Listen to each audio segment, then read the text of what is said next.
my installment of the world famous Can Talk. It is 2015, and today I will be giving my talk.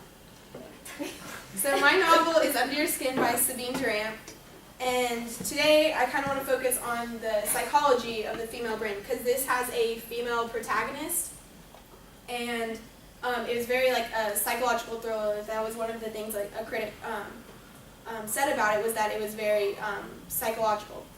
So the first question I want to ask is why? So basically, like, there's a stereotypical stigma that women are hard to understand.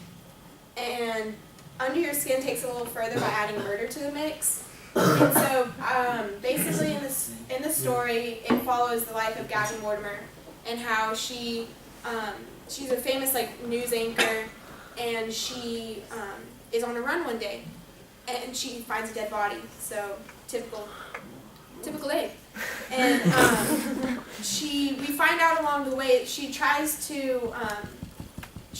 a private investigator and she tries to like clear her name.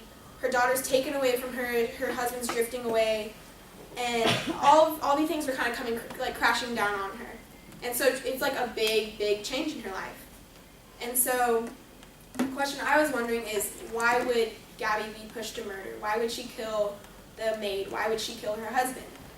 So today my goal is to dissect feminine psychology as stated by the psychoanalyst Karen Horney, and begin to understand what pushed Gabby to murder.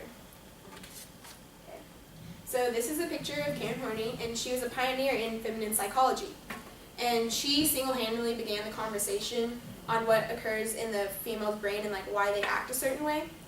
And so her series of scholarly papers revolutionized the field of the female brain, because beforehand the area hadn't really been discussed before. It was mainly a male-dominated field, and so they mainly focused on the male brain.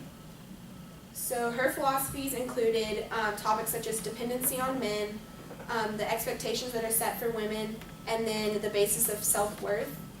And for example, Horney stated that women are seen as dependent on men for love, prestige, wealth, care, and protection. And then also she said that women have certain expectations set for them, such as they must be beautiful and charming, like Allie said, and then they also must be good homemakers.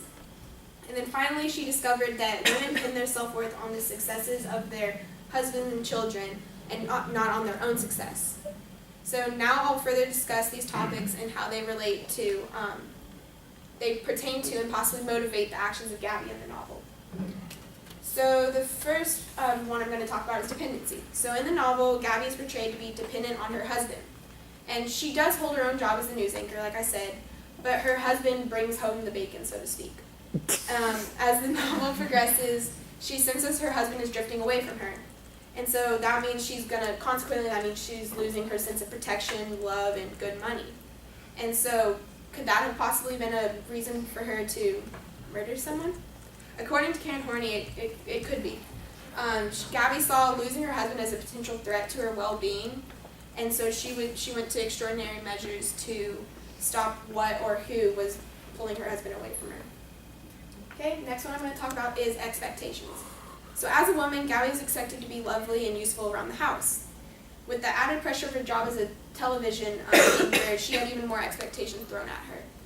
And with the help of her, she was always expected to look prim and proper on camera, and she had a really nasty news like co-host. It was he was like a bad influence on her. He was a male, and so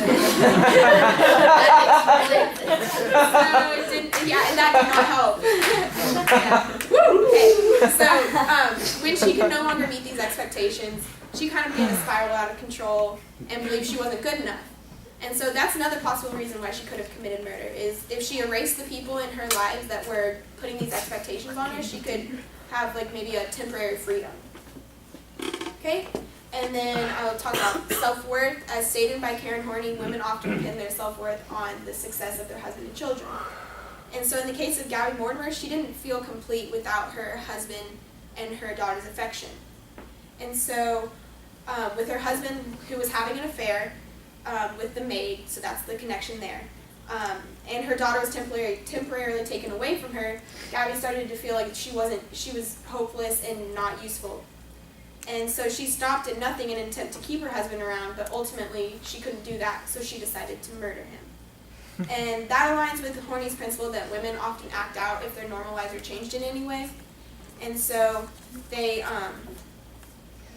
big of a change in her life caused her to act out, and it resulted in the death of 2 people.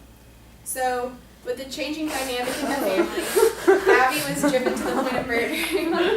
As explained by the theories of the psychoanalyst Karen Horney, the certain characteristics that motivated Gabby were her loss of dependency, not meeting expectations that were set for her, and also the failing self-worth. And so although most women aren't drawn to murder when they are faced with similar situations, we now have more of an understanding of how the female brain works thanks to Horny and her colleagues. And so next time if a woman in your life goes through a traumatic experience and she says, "I'm so mad I could kill you," you should pay attention and believe her. And as for the curriculum goes, I would say probably not for the English curriculum, just because I believe there are more suitable, like if we're focusing on psychology of the female brain, I feel like there would be better ones like Atonement. I think Atonement was a good one to focus on psychology in the female brain. But I do think this would be a good one if there would be possibly like a book list in psychology, like a psychology class. I think this would be a good one because it does kind of get into the different aspects of how the woman's brain works. So.